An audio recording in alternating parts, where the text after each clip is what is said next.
शौर्य दिवस की शुभकामनाएं। ये दिन हमारे सबके जीवन का बेहद खास दिन है। यह दिन हमें याद दिलाता है हमारे गौरवशाली इतिहास का। यह दिन हमें याद दिलाता है हम लोग लड़ना भी जानते हैं और जीतना भी जानते हैं। डॉक्टर बाबा साहेब अम्बेडकर जी ने हमारे अंदर इतनी शक्ति, इतनी ऊर्जा पैदा की है कि दुनिया की कोई ताकत हमें रोक नहीं सकती, हमें झुका नहीं सकती, हमें डरा नहीं सकती। बेशक से आज की सत्ता हमें निस्तानाबूद करने के लिए फिर से वही याद दिला रही हो। ऐसा लगता है जैसे फिर से वही भीमा कोरेगांव युद्ध की शुरुआत हो रही है। एक तरफ जो 3500 साल की गुलामी तोड़ने के लिए डॉक्टर बाबा साहेब अम्बेडकर जी ने अपने 5 में से 4 बच्चे खो दिए, जवानी में अपनी पत्नी माता रमाबाई को खो दिया, अपना पूरा जीवन जलाकर न केवल 3500 साल की हमारी गुलामी को तोड़ा, बल्कि हमारे पढ़ने लिखने के रास्ते खोलकर, सरकारी नौकरियों के रास्ते खोलकर हमारे जीवन में आगे बढ़ने का रास्ता बनाया। लेकिन आज इस सरकारों ने मिलकर एक षड्यंत्र करके हमारी शिक्षा महंगा करके शिक्षा को पूरी तरह छीन लिया है। देश के सारे सरकारी संस्थानों को बेचकर हमारी नौकरियों में आने के रास्ते को बंद कर दिया है।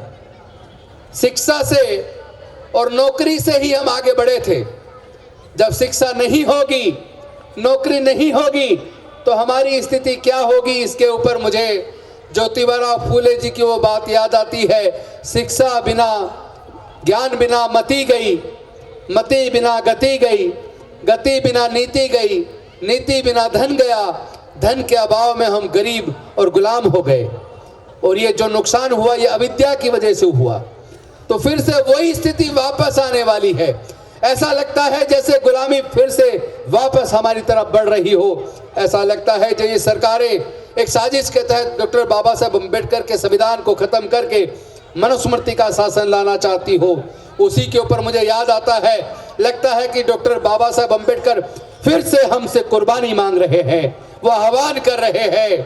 क्या आह्वान कर रहे हैं डॉक्टर बाबा साहेब अम्बेडकर? क्या आह्वान कर रहे हैं हमसे, वो मैं आपको 2 लाइन गा के आपको सुनाना चाहता हूं। ओ मेरे नौजवानों, ए मेरे नौजवानों, ए मेरे नौजवानों, ए मेरे नौजवानों, ए मेरे नौजवानों, ए मेरे नौजवानों, ए मेरे नौजवानों, ए मेरे नौजवानों, एहसान तुम पे मेरा, एहसान तुम पे मेरा, ए मेरे नौजवानों, ए मेरे नौजवानों, ए मेरे नौजवानों, ए मेरे नौजवानों, ए मेरे नौजवानों, एहसान तुम पे मेरा, ए मेरे नौजवानों। शिक्षा और बुद्धि में कम न खुद को मानो, शिक्षा और बुद्धि में कम न खुद को मानो, ए मेरे नौजवानों, ए मेरे नौजवानों, ए मेरे नौजवानों, ए मेरे नौजवानों, एहसान तुम पे मेरा, ए मेरे नौजवानों। यानी कि डॉक्टर बाबा साहेब अम्बेडकर हमें कह रहे हैं, क्या तुम फिर से समाज के इन बच्चों को गुलाम देखना चाहते हो? अगर आप इन बच्चों को गुलाम नहीं देखना चाहते तो जंग का ऐलान करो। ये लड़ाई हमें लड़नी होगी। हम डॉक्टर बाबा साहेब अम्बेडकर की कुर्बानी को बेकार नहीं जाने देंगे। डॉक्टर बाबा साहेब अम्बेडकर जी ने अपने 4 बच्चे और पत्नी को खोया है। हम अपने इन बच्चों को खोना नहीं चाहते। इन बच्चों के लिए हम लड़ेंगे। लेकिन सरकारों ने एक साजिश के तहत न केवल हमारी शिक्षा को छीनने का इंतजाम कर दिया है, न केवल हमारी नौकरियों को छीनने का इंतजाम कर दिया है, बल्कि ईवीएम के माध्यम से जब पूरे देश की जनता इस सरकार को निस्तेनाबूद करनी चाहती है, तो ईवीएम के माध्यम से ये फिर इस चुनाव को जीतना चाहते हैं। आप जानते हो 62% जनता तो वैसे ही इनके खिलाफ है, लेकिन जो 38% के करीब जो इनको वोट मिला है, वो भी पूरा 38% इनको नहीं मिला। उसमें ईवीएम का सहयोग है।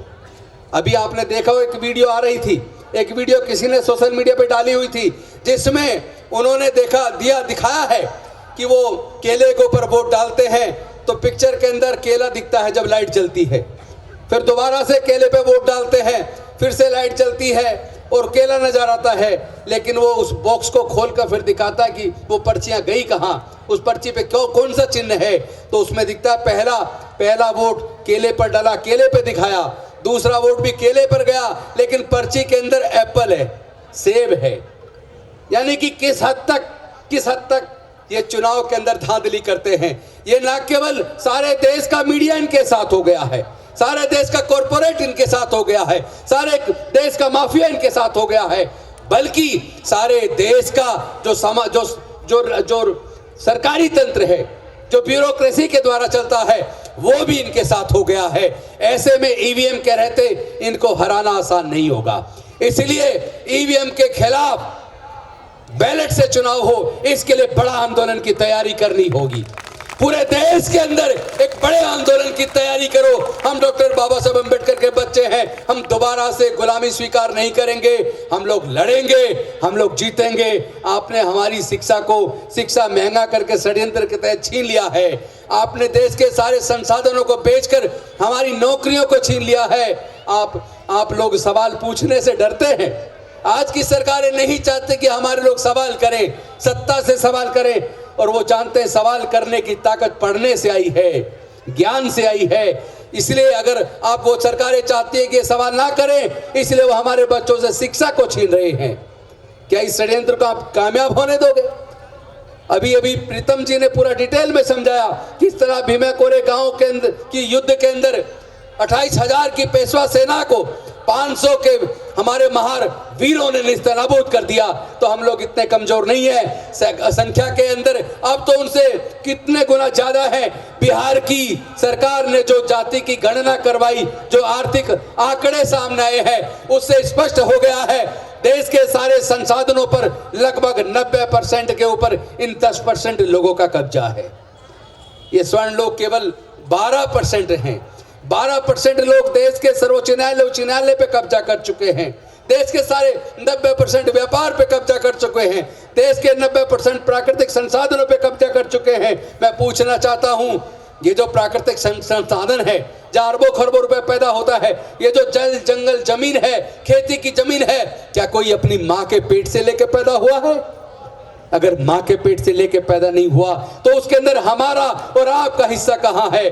उसमें बहुजन समाज का हिस्सा कहाँ है? इसलिए मैं कहना चाहता हूं साथियों, इस लड़ाई को लड़ने के लिए तैयार हो जाओ, और इस लड़ाई को जीतने के लिए पहले ईवीएम के खिलाफ आंदोलन छेड़ना पड़ेगा।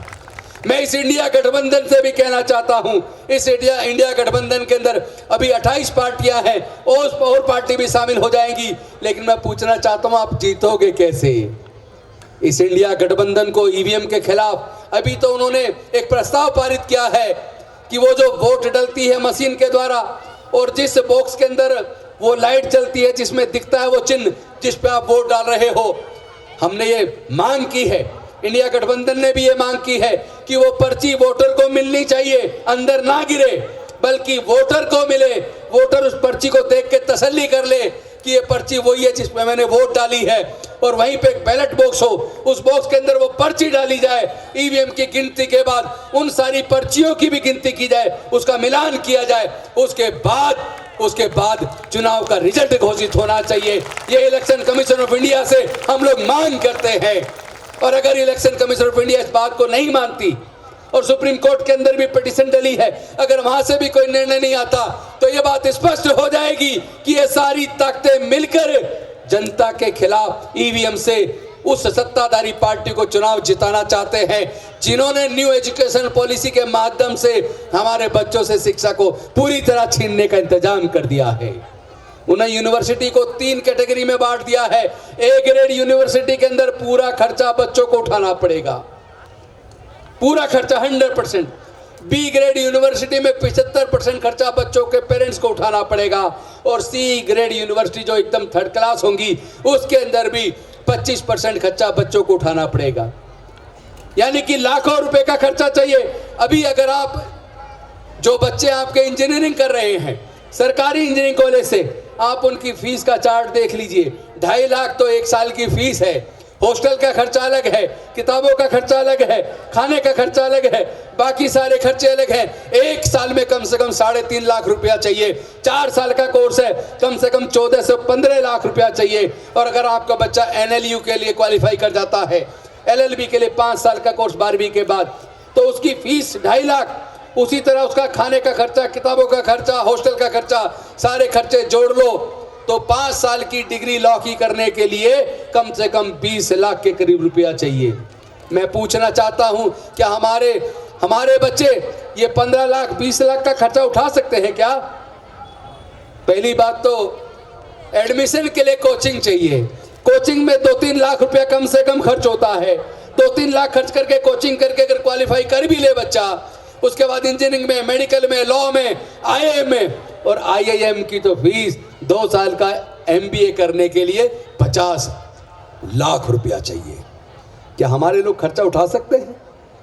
इंजीनियरिंग में, मेडिकल में, लॉ में, MBA में, तमाम तरह के प्रोफेशनल कोर्सेज का खर्चा सरकारी कॉलेज में पढ़ने का भी इतना ज़्यादा है कि उसके लिए लाखों रुपया चाहिए।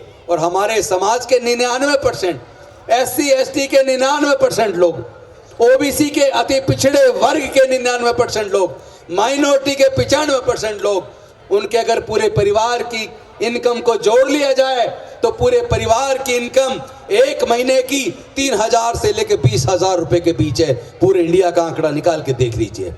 तो जिनके पूरे परिवार की इनकम 99% लोगों की 3,000 से 20,000 रुपये महीना के बीच हो, मैं पूछना चाहता हूं, ऐसे पेरेंट जिनके पूरे परिवार का इनकम 3,000 से 20,000 रुपये महीना के बीच है, क्या वो अपने बच्चों को लाखों रुपए खर्च करके पढ़ा सकते हैं क्या? इसका मतलब क्या? इसका मतलब स्पष्ट है, ये सरकारें नहीं चाहती कि कोई उनसे सवाल करे। चूंकि लोगों ने सवाल पूछना शुरू कर दिया था। गरीबों के बच्चे भी डॉक्टर बाबा साहब अम्बेडकर के आशीर्वाद से, उनके दिए हुए पढ़ने के अधिकार से, उनके दिए हुए रिजर्वेशन से गरीबों के बच्चे जज बनने लगे, डॉक्टर बनने लगे, इंजीनियर बनने लगे, IAS IPS बनने लगे, प्रोफेसर बनने लगे, साइंटिस्ट बनने लगे और सत्ता से सवाल पूछने लगे। तो इनके पेट में दर्द हो गया, इनके पेट में दर्द हो गया। चूंकि वो काम के बदले में पैसे मांगने लगे, उनके पेट में दर्द हो गया। जो लोग 15-15 घंटे उनके खेत में काम करते थे, काम के बदले में बचा हुआ खाना मिलता था, पैसे नहीं मांगते थे, आज